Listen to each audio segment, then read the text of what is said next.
This is Sports Stuff with Jim and Muff, but without Jim and without Alex.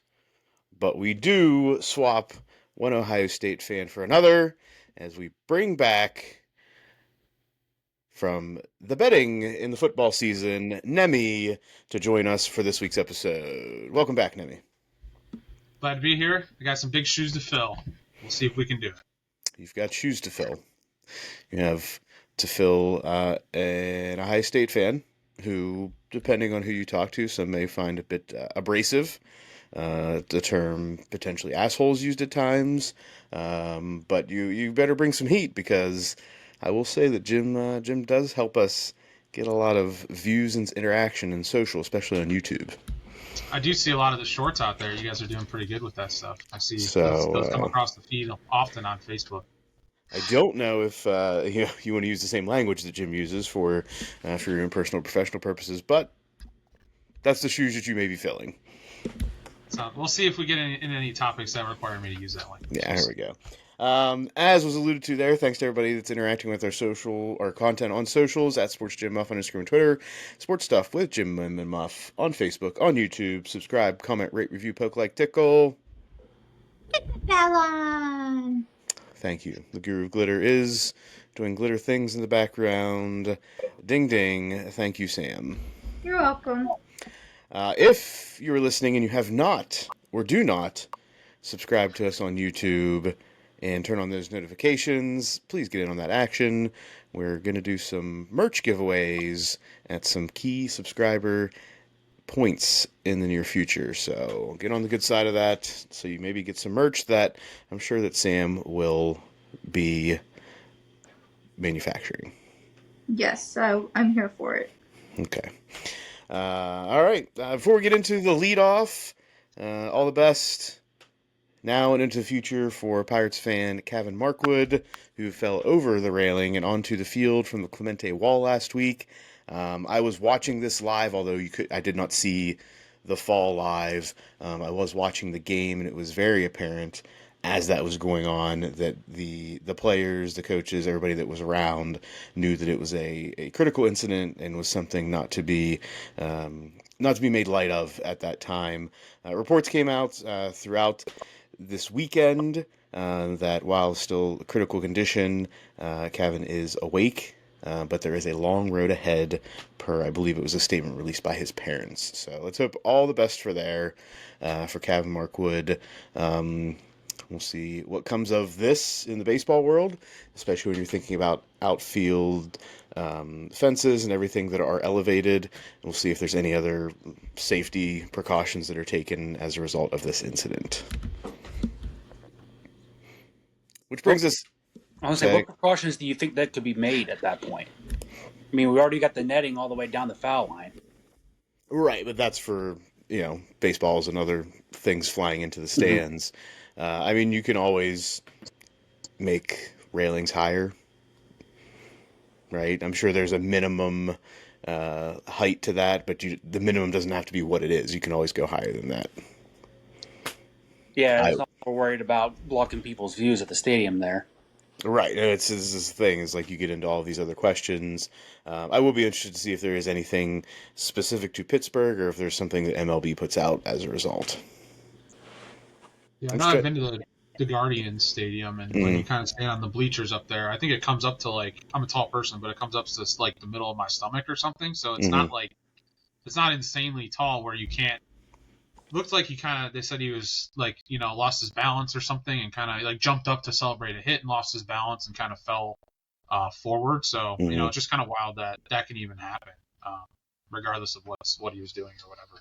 It's just kind of wild that he didn't mean to do that and ended up falling and free falling and whatever. I think what other baseball stadiums have this? I mean, obviously we've got Boston that have a higher elevation of some type of outfield big wall, right? Yeah, whatever the big walls are, Fenway. Houston has Chicago. one. The Cubs, they've got a net. Yeah, the Astros have a wall up there in left field too. There's a couple different stadiums that have, I guess you can call them bleachers or whatever you want to call them. Yeah, that's something elevated, an elevated outfield bleacher section. right? Because those, I think Nate, we were in our chat, we're talking about those private boxes are totally different, right? Those are pretty much enclosed. Yeah, there's a whole fence right in front of them because they're only like, I want to say like 15 to 12, 15 feet above the field. Yeah. And I think whenever I remember going there last, I want to say it was like even handicap seating was there. In that section. Yeah. In those cutoff sections or yeah. Yeah, we'll see. Like I said, I'm sure something will come out. I don't know if it'll come out specifically from Pittsburgh or if MLB will do something, but I suspect something will be in play here. Which brings us into the leadoff. In the fastest 2 minutes in sports, the betting odds favorite Sovereignty took home the Kentucky Derby crown on a muddy track. Who all watched? We watched. It was muddy as hell. Indeed. Yeah. Neme, you said you were watching at a bar? Yep, I was there. No action or anything, but yep, able to watch it. I was also in a bar restaurant. More to come on where I was because it plays into my weekend. But as me and this other person were sitting there, totally just didn't have in my brain what time it started, and both of us were like, "Oh, we should put some random bet on here." Didn't have enough time to get into the app and actually place the bet because it was like as they were posting.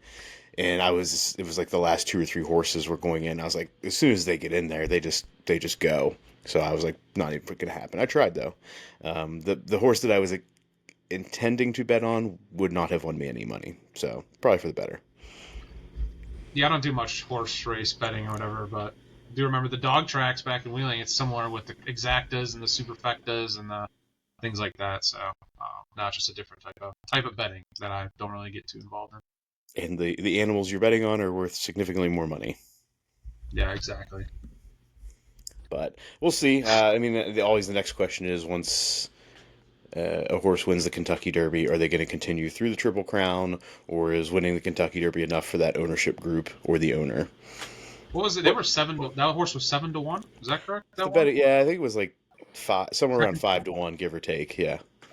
Not the betting favorite though, right? There were 2 or 3 to 1. I thought Sovereignty was the betting favorite, but No, maybe that was just what I was looking at. Of course, I got second.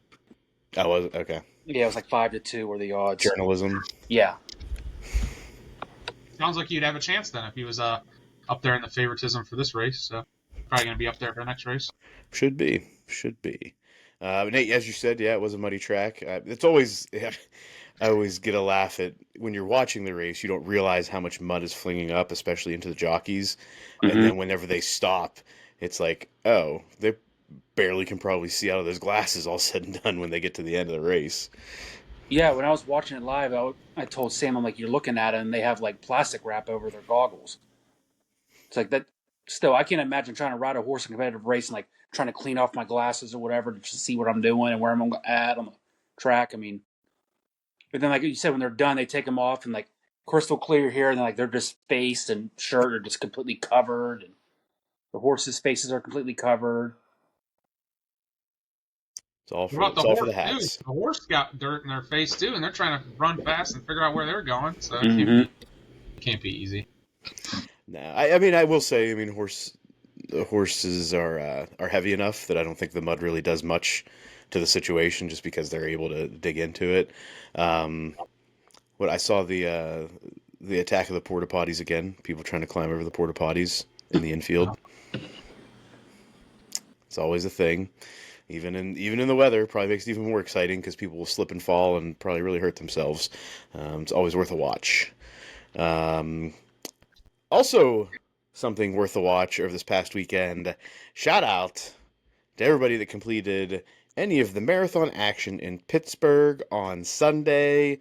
Special shout out to Mike, who I was in Pittsburgh with, along with Ray, to take in the marathon. I guess I was a pseudo hander-outer of things along the way, and also for Joe Sav for completing the half along with Ray. Mike did the 26.2, his first marathon.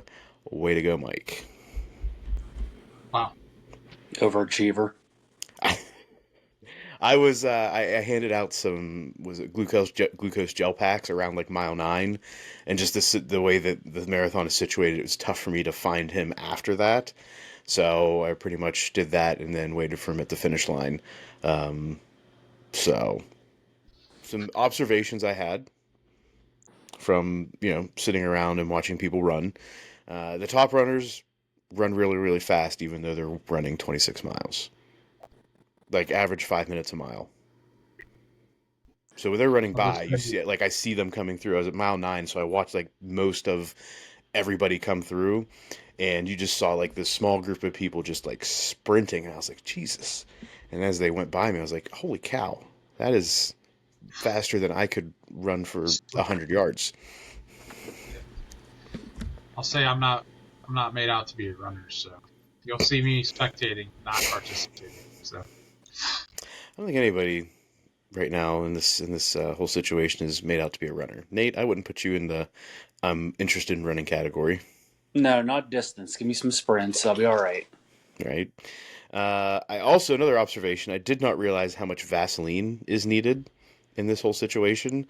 I was positioned pretty close to one of the aid stations around that 9-mile marker, and I cannot tell you the amount of people that went over there and they were pretty much putting like what's the thing that the doctor puts on your tongue and they move it around to look? A tongue depressor? Bingo. Pretty much had those wooden tongue depressors, and they were scooping out gobs of Vaseline that people would come over, take it, and then just like gob it over like where their shoulders or on like along their chest where they're like everything was rubbing, or they'd put it on like the inside of their thighs. It was a whole big thing. There was one guy that didn't get the memo that ran by, and let's just say that he may have lost a nipple today. It was bloody at mile 9. Ooh. yeah, see, that's something I never really even thought about. So that's some good information. Yeah, I don't ever have to worry about that. Yeah, I've never ran far enough for my nipple to bleed. I'll say that. There's like this deodorant type of stuff that you can put on that like negates the need for things like Vaseline. It's some type of lubricant, but it's in like it looks like a deodorant stick. I know that Mike and Ray, I know they said they had it and they use it, and it doesn't. They have like zero problems throughout the whole race. So I don't know how other people that are planning to run 13 or 26 miles don't get the memo that this is something you should probably have. Were those top runners stopping for it, or were they just going on and going?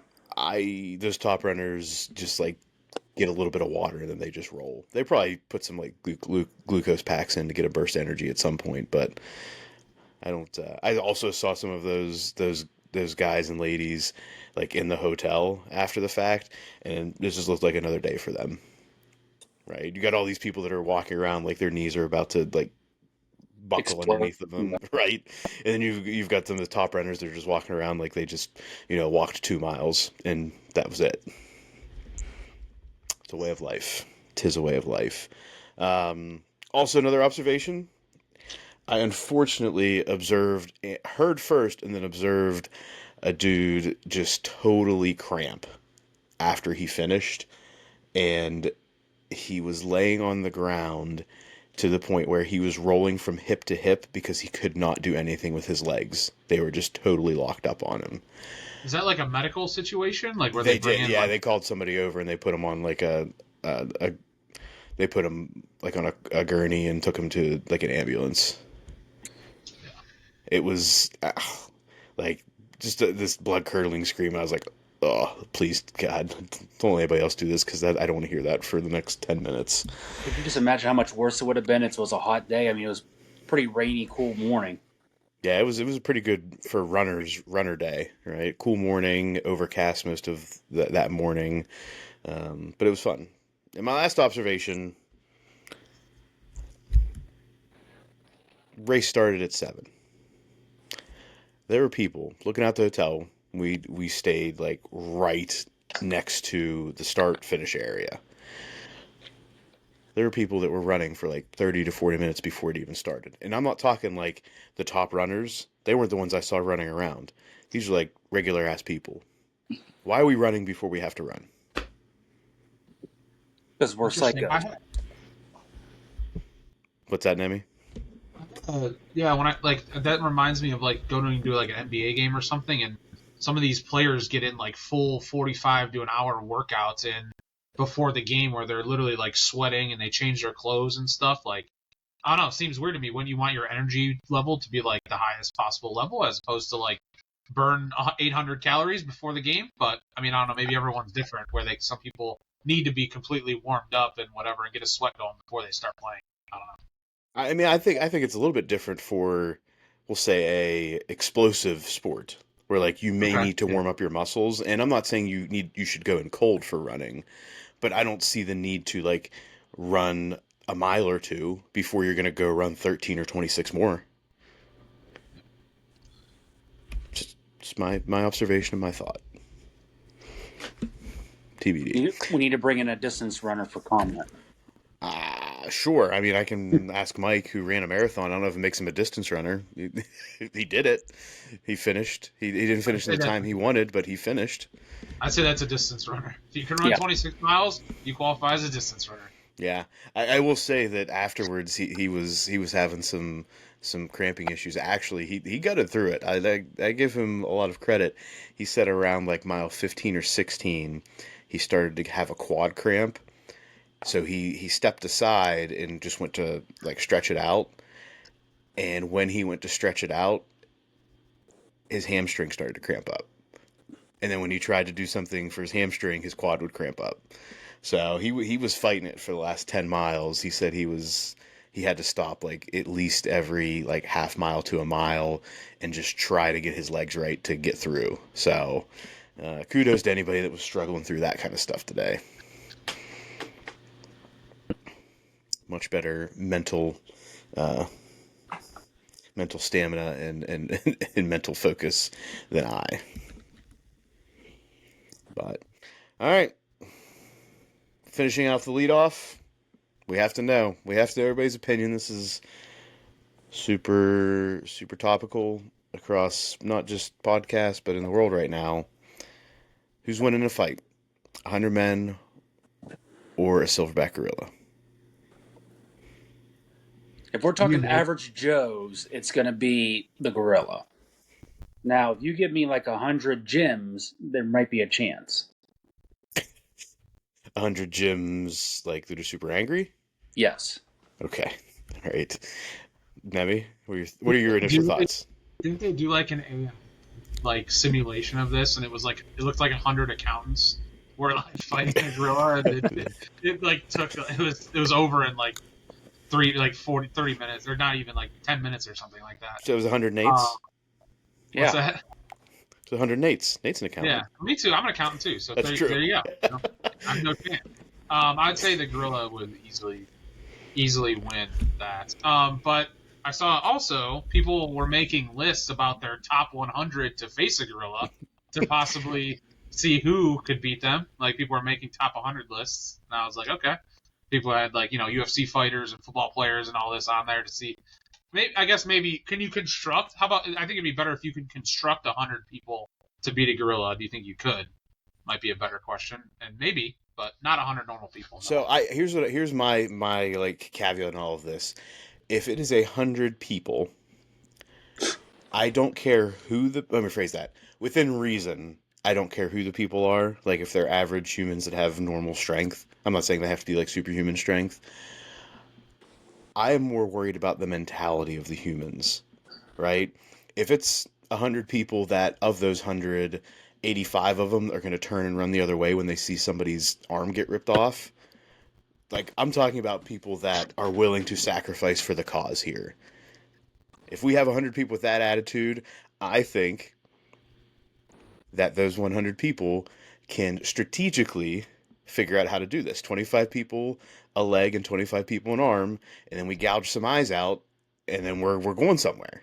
So you're saying you want 100 people from the military to do this? I want 100 people that the fate of the human race relies on them beating this gorilla, killing this gorilla. I mean, if you're going to say, I want to get 100 Brock Lesnar's in there, like pre-diverticulitis. Pre-fake wrestling? No. That's like my one caveat, is that the mentality and the attitude of the human makes a big difference in this situation. I don't care if it's a football player or like a huge human being. Yeah, I'm just gonna go with no. That the gorilla is gonna win against 100. Nate, simply yes or no. Give me the gorilla. Give me the people. There's a reason we're at the top of the food chain, everybody. That's what I gotta say. We'll figure it out. Sam, do you have an opinion? I'm probably gonna go with the gorilla. No faith in our own kind. We'll have to see what Jim would go with when he comes back next week. Jim would single-handedly take the gorilla down. No, he would not.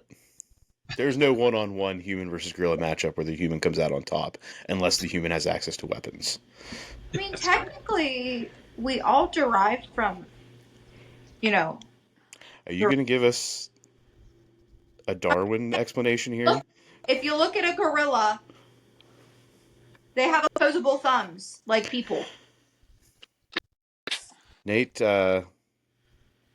is Sam earning a Master's of Science?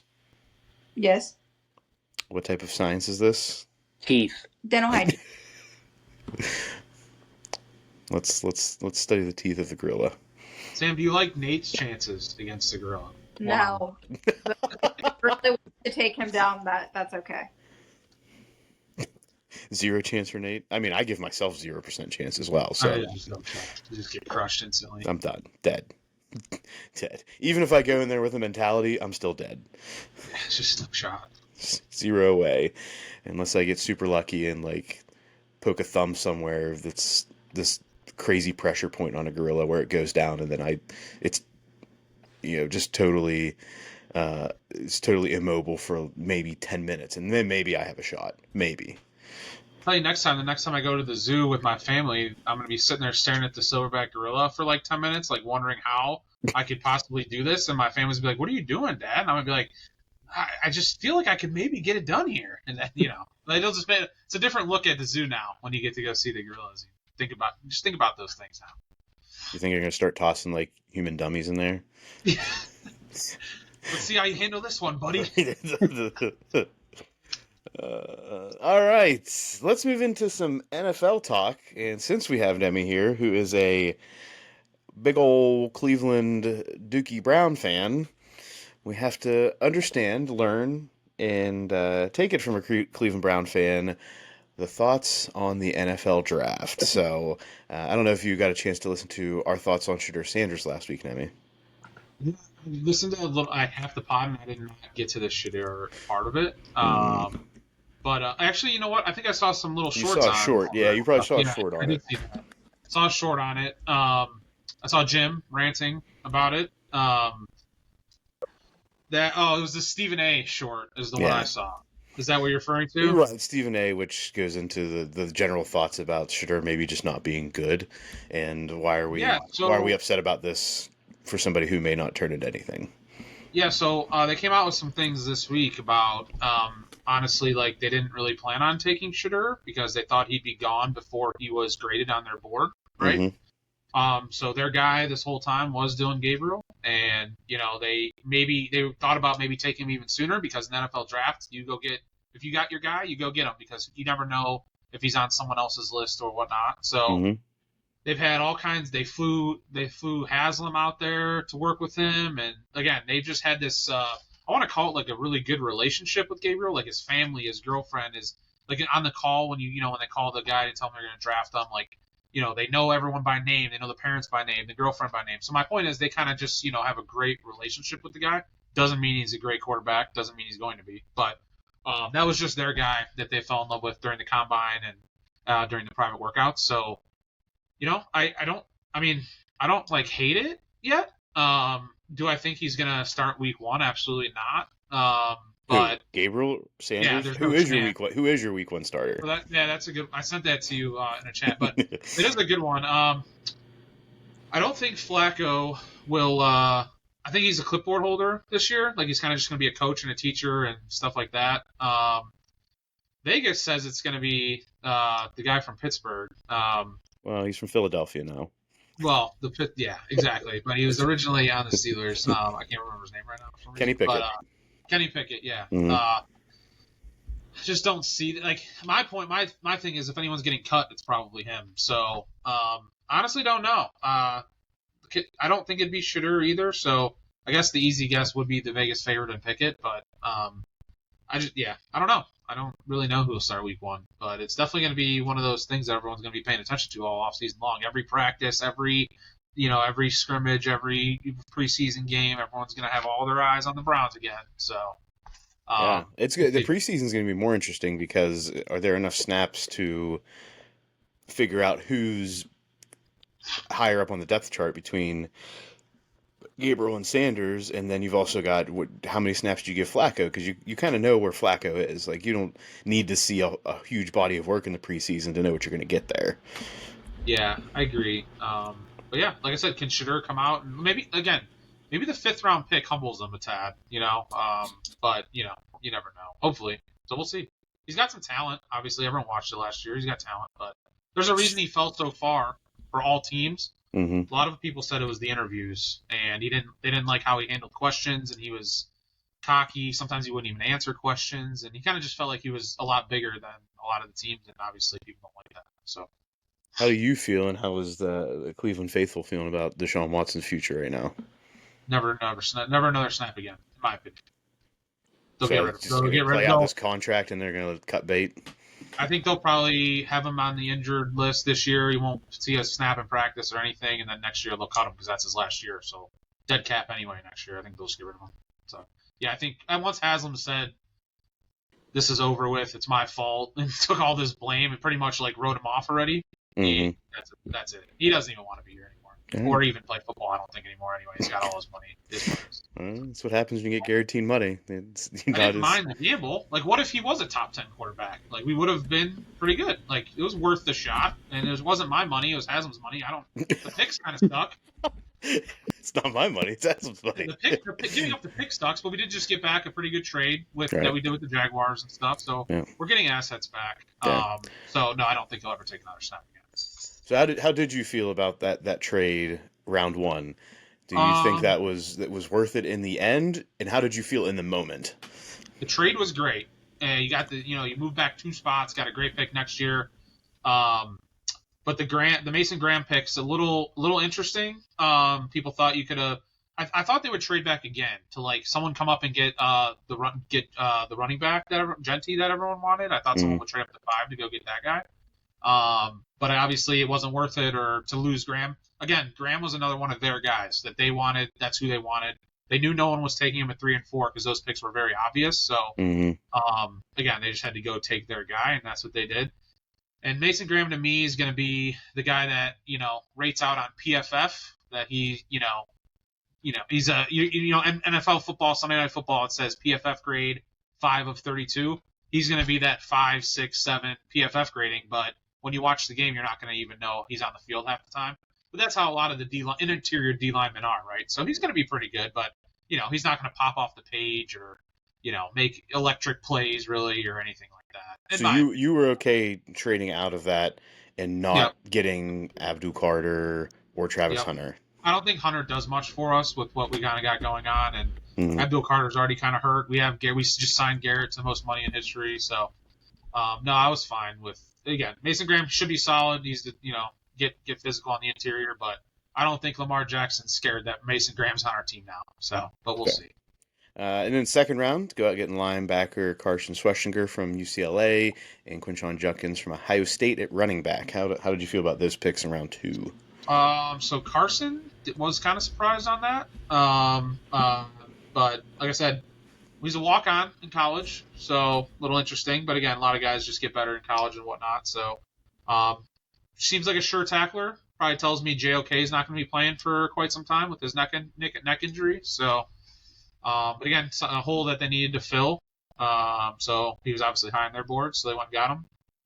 Judkins, I wanted Henderson. If we're talking Ohio State running backs, Henderson was still there. But I guess Judkins probably fits better with how the Browns run the ball between the tackles. And I think it was pretty apparent Nick Chubb's not really going to be involved anymore. I just heard what's his name took a pay cut. Jerome Ford took a pay cut for next year. So pretty obvious the 3 running backs that they're going to have going into the regular season unless someone gets hurt. So doesn't sound like they're going to sign Chubb again, but never know. He could pull the Kareem Hunt, right, and sit out for a couple weeks, and whoever goes down first, the team just instantly calls him and signs him. It's possible.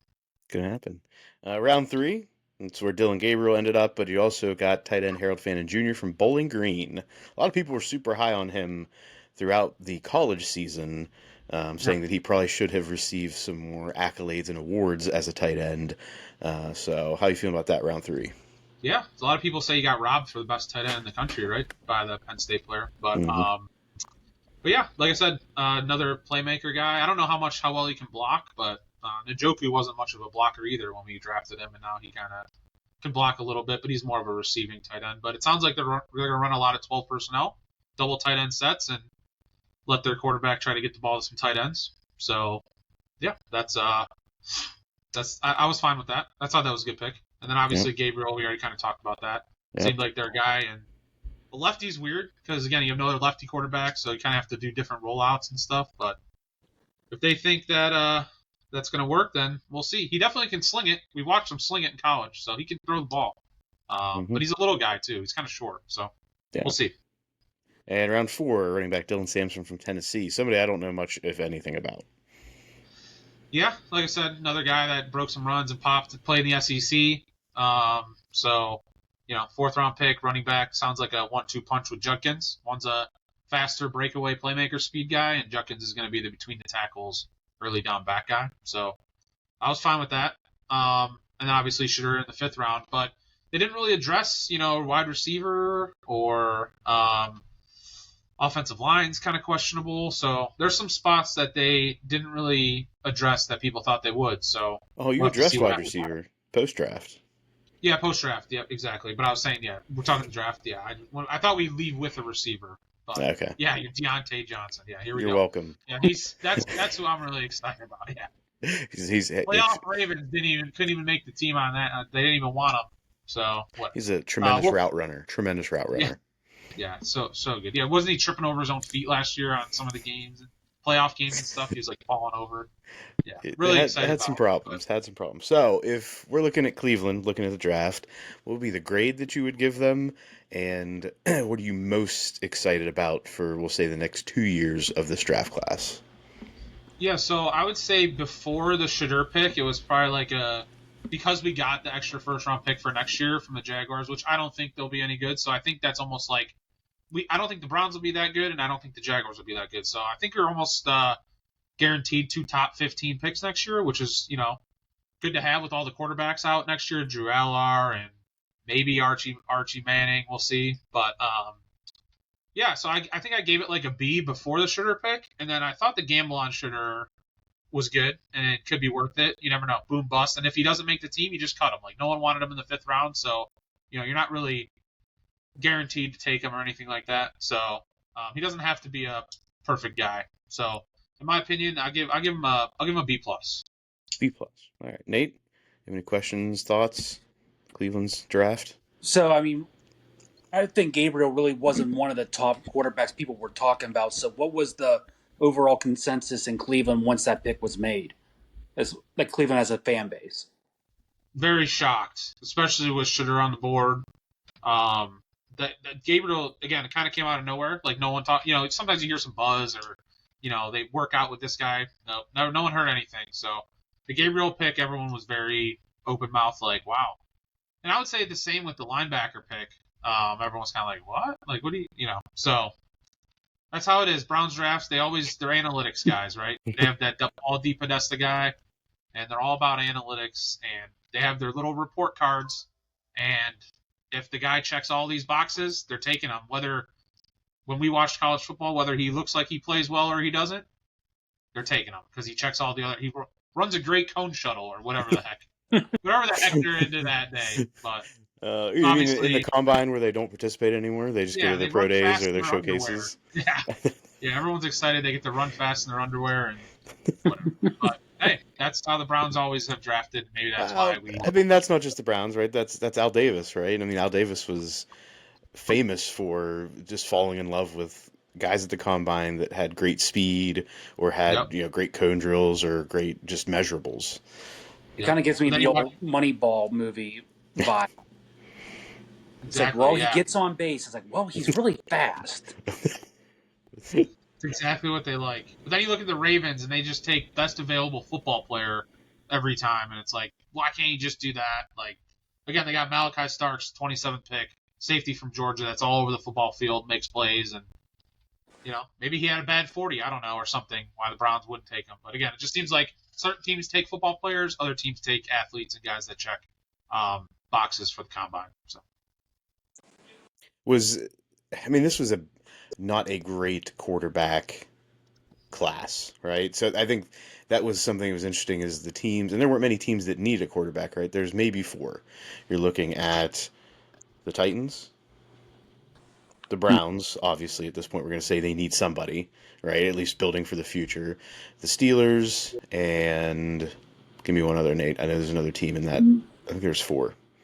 Who's the Giants? Saints. Yeah, Saints 4, and then depending on the basket, I'd say the Giants or the Jets. Right. Giants. So, right. And there were really, Cam Ward was the only one that people really had a true first round grade on, like across the NFL, obviously.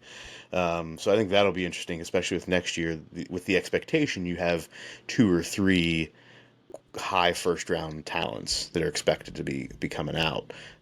Still TBD on Arch Manning, by the way. Mm-hmm. Can't confirm that one just yet. And I'm sure he'll pick where he wants to play, just like his dad did. So we'll see. But overall draft thoughts. Any surprises that you saw? Did you see Mel Kiper's meltdown? Yeah, about Shadur. And then he went on a whole tangent when he did get drafted about how I don't know what that's.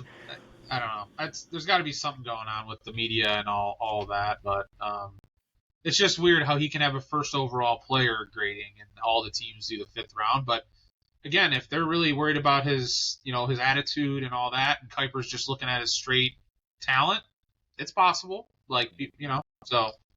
But yeah, no, I don't have any kind of too much overall stuff. Seemed like in Green Bay they did pretty good with the draft. A lot of people there and stuff like that. So it seemed to be a pretty good place to host it.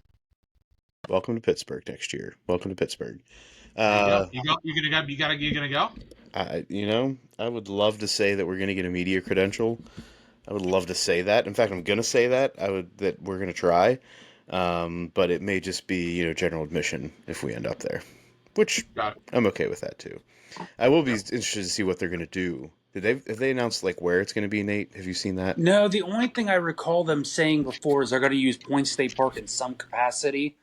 And right now it's going under a shit ton of renovations. They're not opening the fountain. Because they're undergoing renovations. I know, and they said it's for the draft. Right, but so I don't know what they're going to do with it. I imagine it's going to be right outside the stadium. Like Green Bay had. Yeah. So, again, I'm not sure what they're going to really do. It's like, yeah, let's just shove all these people to stand or sit in a parking lot, but I don't know. That's pretty much what it was, Green Bay, right? They had it was like a concert venue, right? You had a small number of people that were underneath some type of shelter that had some seats, and then everyone else was just out in the elements. Yeah, but you're going from Green Bay, that has like the really small town feel, to a city in Pittsburgh where everything is downtown. So all I know is it's going to be a logistical nightmare for people. Everything's a logistical nightmare in Pittsburgh. Believe me, I was just there for the marathon. Logistical nightmare because they closed down the Boulevard of the Allies exit and half of the streets from Oakland to pretty much that central area around like the Strip District. So it does say that it's set with elements of Pittsburgh's North Shore, Point State Park, as well as the stadium itself serving as the event site. So yeah, they'll probably have maybe some auxiliary venue areas or stands or maybe some stages. That would be cool. Have like 2 or 3 different locations for stuff. Yeah, it looks like it's going 3 different spots on the map. All right. I said you heard it here first. We're gonna try to get a media credential. Let me know. What are our odds there, Nate? Slim to none. Perfect. As long as we're on the same page here. How Other news. Be optimistic. Why don't you worry about your cap? Listen, What is your cap going to say, Sam? Congratulations, Sam. She earned a graduate degree in hygiene, dental hygiene. Thank you. Dental hygiene sciences was the official program. Masters of Science in Dental Hygiene. What's your cap going to say? She believed she could, so she mastered it. Is there a tooth on it? No. How are they going to know? It says MSDH at the bottom. In the Okay. little letters. Other news in the NFL: George Kittle signed a 4-year, $76.4 million deal with the Niners, $40 million of which is guaranteed. Good job, George. This is a good signing, right? Yeah, now they got to get Brock Purdy's deal figured out. It is going to be a big one to figure out. Post-draft fallout: the Falcons were fined $250,000 and defensive coordinator Jeff Ulbrich $100,000 after we all know at this point that the prank phone call to Shadur Sanders was traced back to Ulbrich's son Jax. It also came out within this past week that Abdul Carter received a prank call as well. I don't know if it was linked directly to Jax Ulbrich, though. No, but it's something that tells me that the coordinator is going to make the son pay part of that or do something. We'll see. Do we think this was enough? Large enough fine? Yeah, I saw something before. They said, what was it? The Falcons were fined for like tampering with Kirk. So I think at this point, what's going to come next? Like you said, I don't know if a fine's going to get into the Falcons organization enough. Maybe let's take a draft pick next year or something. Hey, what else can they do at this point? What's left? No primetime games. I don't know. I'm just curious. Like, where do we go from here? But I will say that there's going to be some pretty tight protocols around these phone numbers next year. I saw something the other day that said how to. At this point, you only give the numbers to presidents and GMs, and if it gets outside of those groups of people, then your organization is fined or whatever is next up in line. That's like the only thing. What else can you do? I saw that you should just let the players find out on TV, like everyone else, and don't have them call them. I'm not like against that. I mean, we would get very genuine reactions. That would be pretty cool. I don't know. I thought that was funny when I saw that. I'm like, oh, makes sense. Why not? Call them after. I'm sure at some point that was true, right? Oh, it had to be, yeah, at some point. But... It was, if we go back far enough, they may have found out in the paper the next day. Right? Get a USPS mail to their house about contract. Sign it there. Here, you have a contract with this team. I was drafted. You sure were. Sign it. Okay. Yeah. Nate, you found this. Jordan Travis is retiring. Yeah, so how we were saying, like the Jets possibly could have used a quarterback other than signing Justin Fields, but Jordan Travis had a promising college career, then rehab for his leg injury never really amounted to where he needed it to be, so he unfortunately is going to retire early.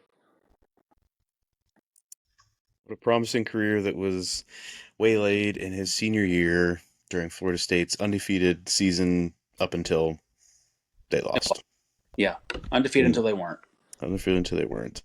All right. Mike Norvell has an insane record with Jordan Travis and a really bad record without him. I don't know if you've seen that stuff, but he's pretty much only good coach with Jordan Travis as his quarterback. Everyone else has been terrible. Okay, well, DJ Uiagalelei doesn't count. Well, he played for like 5 teams. Drafted? Where'd he get drafted? Did he get drafted? No. No, hell no. No. No, but he did sign as a free agent. That's what I'm saying. Like, somebody took a chance. Yeah, Okay, Harbaugh. what team was that? Chargers. All right. Should be the tackling dummy. We'll see if he makes the team, I guess. I can see him being a practice squad QB. Can you name their other quarterbacks on their roster? Other than Herbert? Yep. Is Easton Stick still on the roster? Nope. Then no. No, I got nothing then. My point, the reason I asked, I looked it up, and he has a chance to make the team, is all I'm saying. So, are there like 3 quarterbacks on the roster at the moment? There's 4. Okay. DJ, Herbert, Taylor Heineke, and Trey Lance. Well, Heineke's going to stay just because he's got the time into the league and he can actually be beneficial to Herbert. He could beat Trey Lance out, that's for sure. He could definitely do that. We'll see. We will see. All right, let's talk about some things in the college football world. I'm still just in shock that this is a conversation in the national media, but why not? What's going on with Bill Belichick and Jordan Hudson? Is this love? Is this some type of professional arrangement? Is this a relationship that's doomed to fail?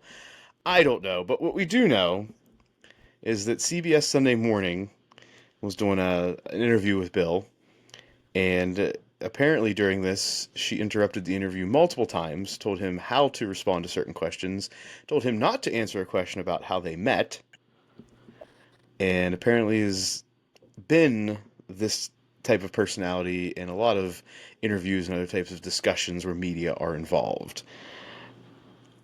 Do we think that this is helpful for Bill Belichick, North Carolina, and that program, or should they just let Bill be Bill at this point and just say, you've figured this out for 15, 20 plus years in the NFL, let's just let you be you? Yeah, this is really putting a stain on Bill, I think.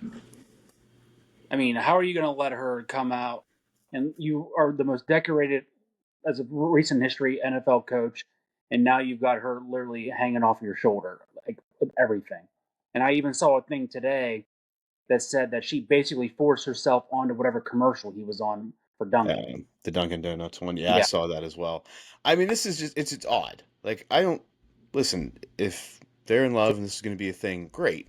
Bill, if she's blackmailing you, blink twice. I don't know. It's just getting it's getting cringy, and I don't know if everyone else is getting that thought or getting that vibe, but it's just starting to get to that point where I'm just a little cringe about this whole thing. Neme, I don't know how you feel about this, or if you want to divulge any of your thoughts. Yeah, I thought it was for like the money at first when I found out he was dating a younger Jordan Hudson, but yeah, now it almost seems like a media publicity stunt at this point, and it would definitely be distracting, I think, to North Carolina. But what do they have to lose? I guess, right? So, yeah, what do they have to lose? They haven't been, a great program in the last couple of years for football. So, I think let Bill be Bill and see if he can bring some success to the football program and give it a couple of years and see what happens. I don't think they'll go a different route over something like this. No. Yeah, I mean, I'll be interested of what happens like when we get into football season, right? I understand that you can be part of, and I'm just saying this for any college football program, you can have this media machine, this public image machine happening from, February through July. What's going to happen when we get into August and we get into the heart of it? Like, is Bill just going to be Bill then because that's just all he knows how to be? Yep. Time will tell. The University of Kentucky trustees approved the athletic department to form as an LLC, which will be known as Champions Blue if this goes through, paving the way for a public school private athletic partnership if the House v. NCAA ruling goes through as everyone at this point expects it to. How do we feel that athletics will be able to be its own entity, and in this situation, the liability will be for its investors, right? That will be taken away from its investors and will be on the entity itself. I'm just at a loss because, like, first we're talking about all this NIL, and now we have potentially this. It's like, I couldn't have fathomed all the bullshit that's been going on in the past 5 years. Like, if you would have came to me in 2020 or 2019 and said, hey, shit's about to hit the fan with all this stuff, I would be like, you're nuts. Like, it's college sports, whatever. But now it's just taking it to a whole fucking another level. Yeah, it's going to be... Yeah, when we start getting into these private situations, these private partnerships with all of this, I have no idea what's going to transpire all said and done. I mean, this is just saying this is semi-professional sports. Like, this is what you're saying, and this House ruling is going to pave the way for this to continue to happen or to be sanctioned. Like, and Kentucky's just getting ahead of the game. I don't know if I haven't seen that any of their schools have done this. So Why are they doing? Is this a legal thing to protect the school, or what is? So yeah, if you're going to form a separate entity, an LLC, it gives the opportunity to protect the entity itself, so Champions Blue, right? And you can't go after within any like legitimate reason those that have invested into that, such as boosters. So the boosters can fund it, but then they are shielded from any liability if things go south. I was saying maybe like it's about the players that don't get the money that they're promised, and the players want to go back and sue. They'd be suing Champions Blue, not Correct. the University of Kentucky. Yeah, there's a shield in that way as well. Yeah, there's just a lot of little pieces to this. It also in LLC you also get the investors can theoretically share in the profits as well. So you've got you have some of the benefits of a corporation with some of the benefits of like partnerships and sole proprietorship. So it's kind of the best of both worlds. So I'm really interested how many other schools jump on this or have already done it and we just don't know about it. To tie it all in, what are your thoughts on? So obviously LLCs getting involved now, and then all these schools hiring GMs. So Belichick's one of them. I think there's even more that are getting hired as GMs at smaller schools, like ex-players and things like that. Do you think that's just like a recruiting tool, or do you think that's like actually like a roster management job? Like, what is the GM of a university sports team? What does that consist? Like, what is their main job there? Is that just to build a roster? Is that to worry about funding? Is that to recruit? Like, what do you think that is? So right now it's preparing for the fact that you're going to be able to have this pool of money, right, where you can pay players directly from whether it's an LLC like this or directly from the athletics program itself. So you're setting up how are we going to provide organizational structure to the payment of our players? How do we decide who gets what, and how do we manage the funds that we have access to? So, right, that's part of this. If this ruling goes through, and if schools, you're looking at the Power 5, Power 4, really, if they can put together a pool of $25+ million, then they can start to pay everybody. The first ever GM that I remember was Wojnarowski for St. Bonaventure basketball, if you remember that. That was the first guy that became a GM of a college team, and everyone was like, what is that? Right. Now we got Shaq at Sacramento State. Now you're seeing it come up way more. So pretty soon everyone's going to have GMs. Well, you got Andrew Luck at Stanford. Like, most of these are figurehead roles, right? It's a person that's recognizable, somebody that's going to bring some level of status, prestige to the university. Everything's just waiting for this House versus NCAA ruling to actually be done, and then they're going to start figuring out how to make it work. Any other thoughts? College football? Anything else come up in anybody's feeds? Thoughts? Nope. All right. Now for other interesting news in sports. Nate, you gonna do it? No, this is where we need a soundbite of Jim. Other interesting news in sports. Starting in the golf world, Scottie Scheffler went absolutely ape over the weekend, and not like the Silverback Gorilla, at the Byron Nelson, shooting a 4-day total of 31 under par. I mean, I know you said you stay up to date with the golf happenings. Did you watch any of this over the weekend? Did you keep up with it? Just mostly leaderboard watching. I play a lot of golf DraftKings and stuff like that, so I kept up with my lineups and bets and whatnot.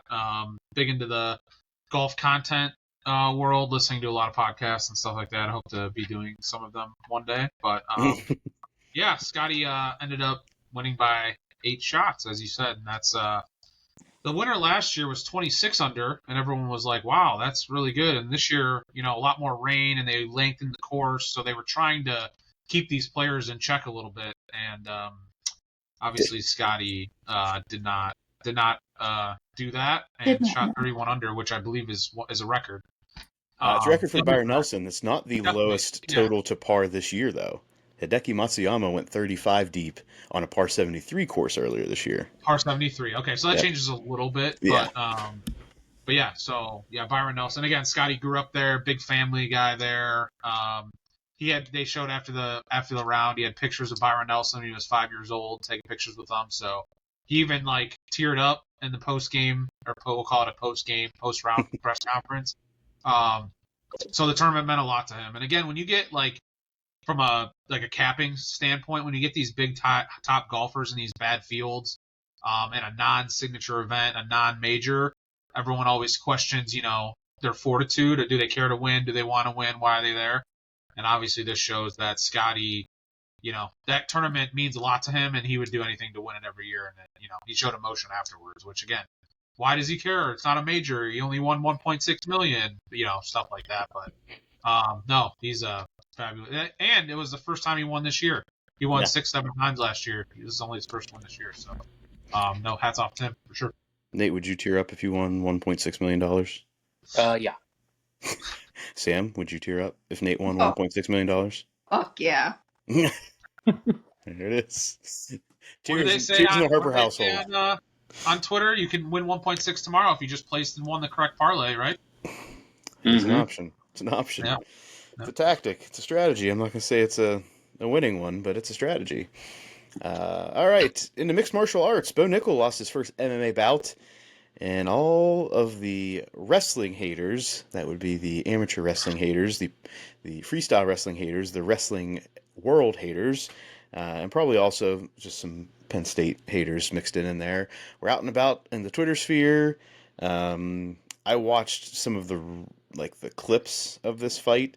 Definitely looked like Bo Nickal was outmatched in the striking game and finally had somebody he couldn't grapple with, or at least was not willing to engage in the grappling.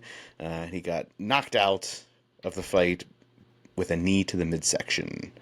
Neme, did you watch any of this? See the clips? Yep. I was dozing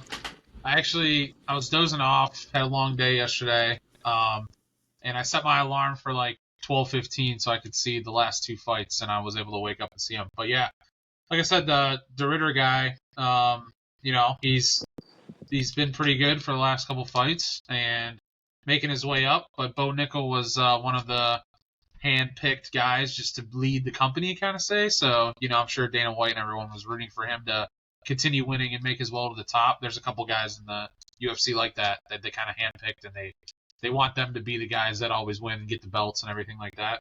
This was one of them, so I'm sure they're not. And they tried to protect him for a long time. They always gave him they never moved him up the ranks really fast. They kind of went pretty slow about it and always gave him a guy that they thought would be a good matchup for him. But obviously you can't do that forever. So yeah, he was a little bit exposed here for sure. Like getting knocked out with a knee to the ribs is not something you see all the time in UFC. Usually it's a punch to the face or choked out or something like that. But yeah, definitely exposed, and we'll see where Bo goes from here. But he won't plummet, but they'll give him, another solid fight again and see if he can redeem himself. Maybe someone with another wrestler that he can out wrestle or something with a better matchup or something like that. But obviously his striking is not up to par with where it needs to be. No. Which leads me to this question for the group. If you were going to be knocked out in a fight, or the stoppage, whether it was just you being knocked out cold, or whether it was through choke, or whether it was through a knee, or whatever it is, what would be at the bottom of the list, or we'll say the top of the list of how you would not want that to happen? Nate, what's the one that's like, nope, don't want to go out that way? I don't know. I feel like the way Bo went out, without seeing it, I don't know. I feel like I wouldn't want to go out that way because it's like, really, dude, a knee to the midsection. Like, we have guys out there battling, bleeding, and being choked out, whatever. So I think that might be a bad way to go out. But I think the worst way I would have to go out would be the corner where you just shatter your shin. I do not wish that upon anybody. Yeah. Anderson Silva, old school situations. Nope, no gum. Thank you. Neme, what would be like the least desirable way that you'd want to go out? Probably like a roundhouse kick to the head, where you don't really see it coming, and you're just kind of like, that's it, gone. And then the best way is probably just a submission, because you can hopefully tap before anything snaps. So, but again, roundhouse kick to the face, or even one of those knees that you get to those running knees they started doing recently, That's where the they one. kind of That's the one I don't want. run I up don't and want a hit you right knee right here anywhere or above my something. neck. Yeah, no, those are pretty bad. Like the Or old Silva in the clinch. Yeah. yeah, and like Muay Thai people that are just knees to every part of your body until you just say uncle. Yeah, I'm gonna say like a knee or an elbow. Like those are the two things that I don't want to have put me down. Because not only is that gonna put me down, like obviously that's the nature of the knockout here, but the damage that's gonna be there after that, just with like that sharp edge of a knee or an elbow being the one that does it, I feel like there's gonna be a whole lot of other damage involved. I'm not gonna say there wouldn't be with a roundhouse kick. But if I didn't see it coming and I was knocked out, I mean, I just got to deal with it after the fact.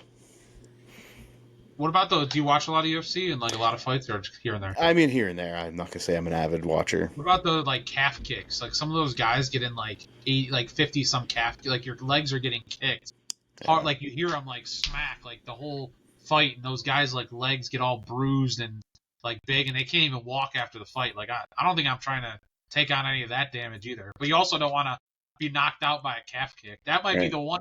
the one worse than a knee to the ribs of getting knocked out would be a calf kick knockout. Would be worse. It's like death by 1,000 cuts. Yeah, exactly. Now, yeah, the calf and all, as well as you get them to like the just above their knee too, right? That's the Yep. John Jones thing, right?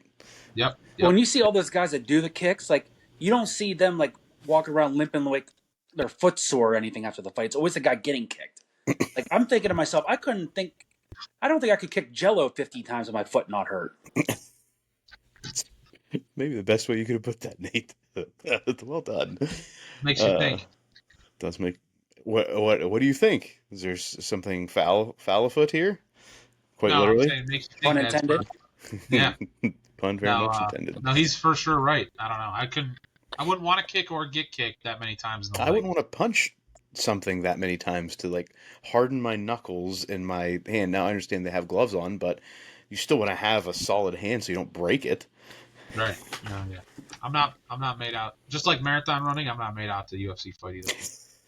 If we found anything out tonight, is that none of us are made out for running We're long not distances or being in a cage. Exactly. There we go. We're not We'll extremists. stick to talking. There we go. All right, let's do a little update in the hockey world. Nate? All of those series have gone final except for the one that's currently in progress.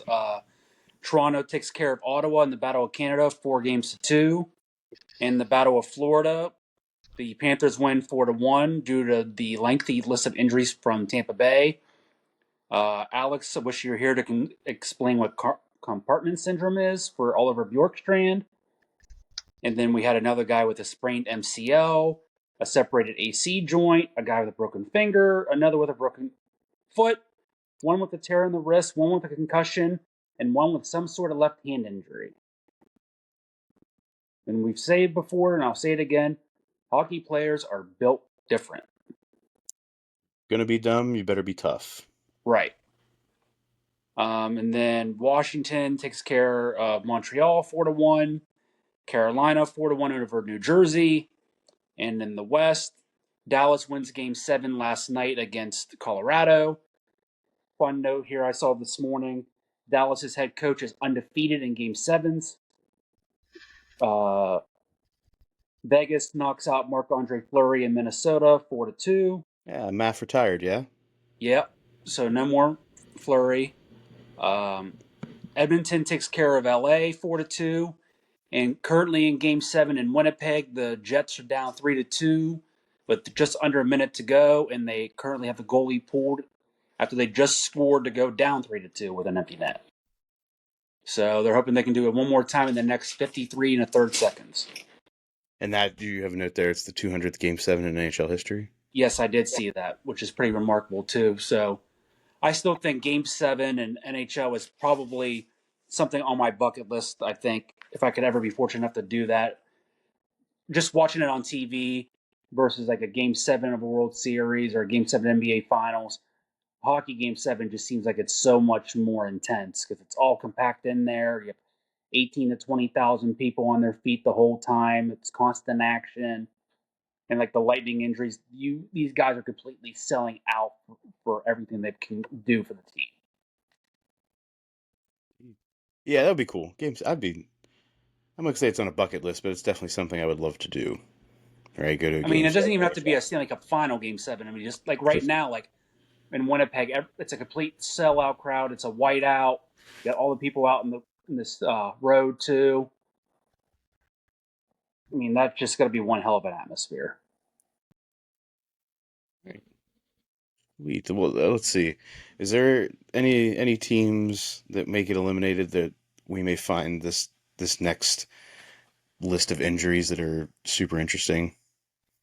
Um, I was trying to think. I know they were talking about in pregame that Winnipeg was without one of their top guys. Oh, they just tied it with 1.6 Oh, in Game 7. 1.6 seconds, and they are going ape shit.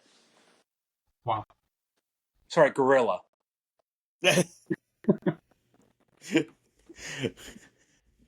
1.6. 1.6 seconds left in the third. A lot better than this Rockets Golden State game I was watching. Oh yeah, tune into TNT to watch a bunch of Canadians go absolutely crazy. There we go. 100 Canadian hockey fans or a gorilla. Ooh, Oh, I don't know. That'd be a good one, eh? All right, let's do a little update in the basketball world. I know that Neme's watching some of this. I know Nate's not. I watched bits and pieces. Round 1 in the Eastern Conference, we had the Cavs take out the Heat. We had the Pacers take out the Bucks, but not without a lot of controversy and issues at the end of that final game in that series. We had the Knicks take out the Pistons and the Celtics manhandle the Magic, which sets up second round series where we have the Cavs taking the Pacers. Pacers take game 1 on Sunday, correct, Neme? Yes, they did. Out physicaled us, and Garland sitting out was being hurt. So, and you didn't even have Mr. Halliburton there. Yeah, didn't even have Mr. Halliburton there to storm the court and yell at Donovan Mitchell or whatever he was doing. I don't even know what that was about. But, I you know what? In all of that, I give Giannis a lot of credit for not creating a bigger deal out of that. Yeah, he didn't even react. Kind of really just let it go. And some people react differently to certain things. So no, he didn't just fully let it go. Let's not. I mean, he initially let it go, but there was an altercation. Yeah. No, I'm saying other people could have handled it differently. Where push, shove, or whatever. Mm-hmm. Yeah, and we have the Knicks and the Celtics in the second round. Most are just assuming the Knicks are the next sacrificial lamb for the Celtics on their way to the NBA Finals. Is that how you feel? How do you feel about the Eastern Conference? Is it Celtics or bust? Well, yeah, I thought that Cavs having home court throughout the East, I thought would matter.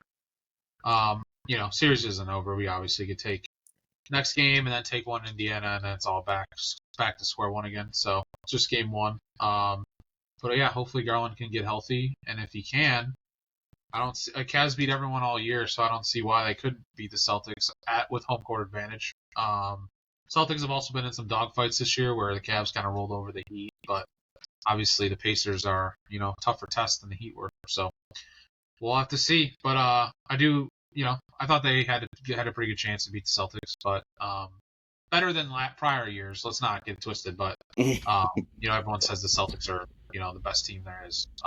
But we'll see. Tough game 1. We'll have to battle back on Tuesday. So that's it. In the Western Conference, we had the Thunder sweep the Grizz. We had the Nuggets take out the Clippers in 7 games. Timberwolves over the Lakers, and we've got Game 7 right now. Rockets Warriors. We got a live look in here. Yeah, I think they were down. Let me check. I had switched the hockey game, yeah, they were. I think they were down 10. And last I saw, it was second quarter, and Curry had 0 points. Yeah, Golden State's up 12 at the half. Yeah, and Curry doesn't have any points or has very few. Last I looked, he didn't have any. So that's interesting. Of interest, right? Many are just putting the Thunder and the Celtics in the finals at this point. But Nuggets will be interesting, right? Especially since who's coaching that team right now? Is it Jokic? Yeah, I mean, it's pretty much what people are assuming right now. Anthony Edwards was an absolute dog in that series against the Lakers. And after the Wolves took out the Lakers, we had the JJ Redick press conference, where many are assuming when you talked about players needing to be in better overall basketball condition, that was a stab at Luka Doncic. So we'll see what that looks like this offseason for the Lakers. But I'm interested to see how all this plays out in the Western Conference. I think we got some good second round series coming out of there. Sounds like a good offseason for Luka to shed a little couple lbs and prove the haters wrong. He's still young and stuff like that. Maybe just got a little. He was hurt and stuff, so maybe just got a little lackadaisical or whatever. But sounds like a good offseason for him to shed like 15 pounds and come back and be the old Luka. So we'll see. I haven't heard. I don't think he has like the James Harden, John Morant adult ballet issue. I think he's just. I don't know. Is he like a big gamer? Actually, I'm not sure on that. I think Luka's like a big gamer where he's like nationally or internationally ranked in some things. So he spends a lot of time sitting in front of the TV. What you're saying? I'm saying that may be part of the concern here. We'll see then. I don't know. We'll see. But all right, and lastly, in the baseball world, I saw this and I was like, you know what, we got to talk about it because this could be part of the solution to some of what's going on in baseball, to get the teams in the right markets and to bring interest back to the game as a whole. Dan Clark at Dan Clark Sports proposed the following to help fix baseball's viewership and revenue sharing challenges. Number 1. Merge the Marlins and the Rays and call them the Florida Fish. Now, the names, we can massage those later, but the premise is still there. Merge the Orioles and the Pirates and call them the Baltimore Pirates. Can the White Sox. We only need one team in Chicago, and it will be the Cubs. Bye-bye Athletics. You've had too many shots to make this work, and you can't. Then expand into Nashville, Montreal, and Portland. Still keeps a 28-team league all said and done. Split into 4 7-team divisions with the top 2 in each making the playoffs. And then you have overall seedings. You don't have people playing for the National League, American League pennants, anything like that. You just have 1 through 8 seeded, and then you reseed at the end of each series. Introduce a salary floor of $150 million and a salary cap of $300 million. And to quote the tweet, fuck off blackout restrictions, grow the game. Yeah, I definitely second that. I mean, how often even now, like, without the blackout stuff, I mean, you have, this game's exclusively on Apple TV Plus, or this game you can only see on ESPN Plus, and blah, blah, blah. I mean, there's definitely some good thoughts here. I mean, Nashville is just a market that continues to grow. Why not consider that? The only thing with that one, though, is Nashville has a AAA team already. Do they? Yes. Okay. Portland? I don't think it has. If they do it, they don't have a AAA. I know Nashville does. It's like the Nashville Sounds because of the Music City. I'm just thinking Portland because you've got the Mariners. No, Mariners are in Seattle. But yeah, right, within the state. Yeah. Yeah. But yeah, I can see that. Montreal, maybe. I mean, wasn't that a struggling market when it was taken out? I'm not sure what the reasoning behind pulling the Expos was. But I mean, if you want to try to grow the game more internationally, I mean, I think they could probably do it now. I think the game's there for it. I mean, really, I can't think of another Canadian city. I mean, if you tried Vancouver, it's right there, I think, kind of close with Seattle.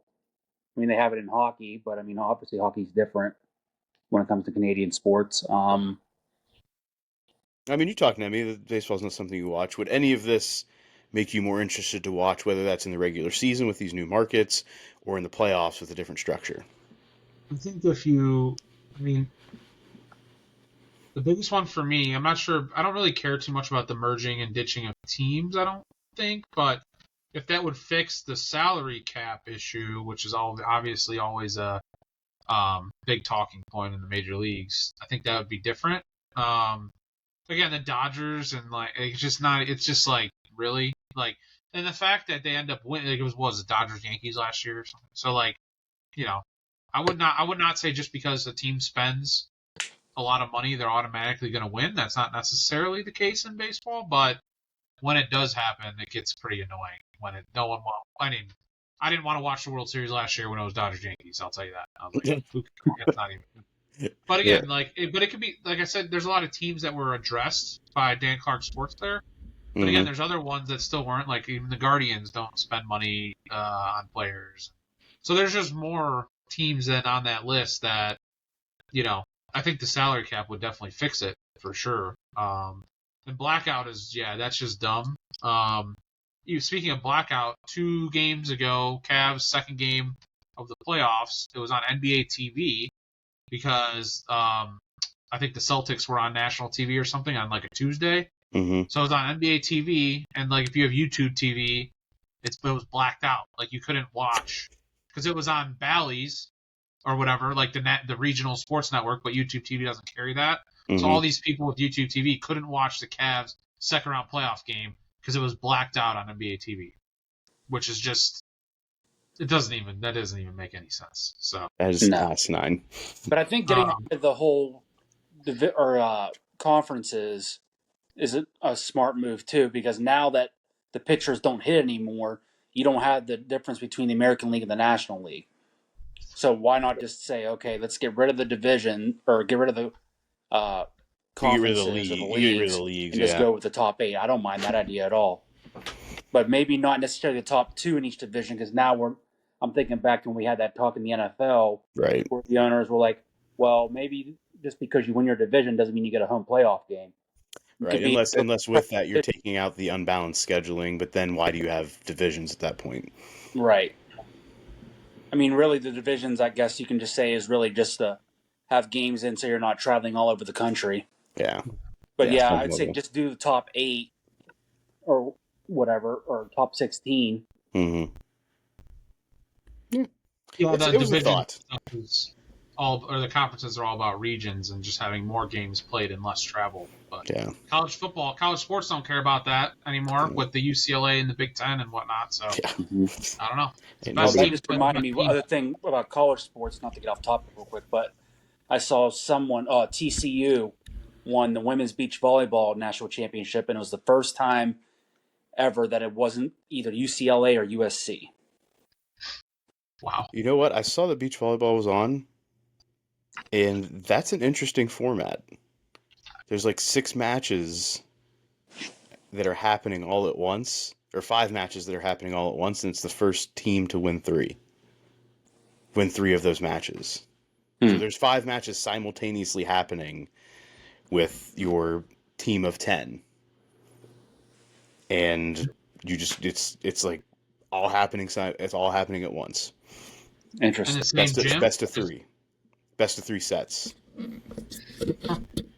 So you've got your 1 through 10 players, and then you arrange them how you want to, but they go out there and play the other team's 10 best players in pairs. Yeah, I was going to say, isn't it in pairs? Yeah, but all 5 matches start at the same time, and you just go. You don't watch them one at a time. There's all happening. That's an awesome format. I was like, well, I mean, in the end, it's, you could literally have everything but one match done, and it's in the 3rd set, and everybody's like gathering around and watching it. Or you could have 3 matches end in 2 sets very quickly, and that whole match is over. Like that whole game, I guess we'll call it. Mm-hmm. Yeah. I don't know. It's interesting, but that's all I got for this week. You guys, anything else of note in the sports world? Nope. Thanks for having me. Hopefully it filled in pretty good. And look to be back on in the future, especially when college football comes back around. Yeah, definitely get you in there. Appreciate it. As a reminder, everybody, at Sports Gym on Instagram and Twitter, Sports Stuff with Jim and Muff on Facebook, on YouTube. Let's grow that YouTube subscription. Get the bell on, ding, ding, ding, all of the things. And since we can't end our episodes anymore by telling people to be friends, we can't do things like the Beanbag Bop anymore. Parting is such sweet sorrow. Until we meet again next week. Bye!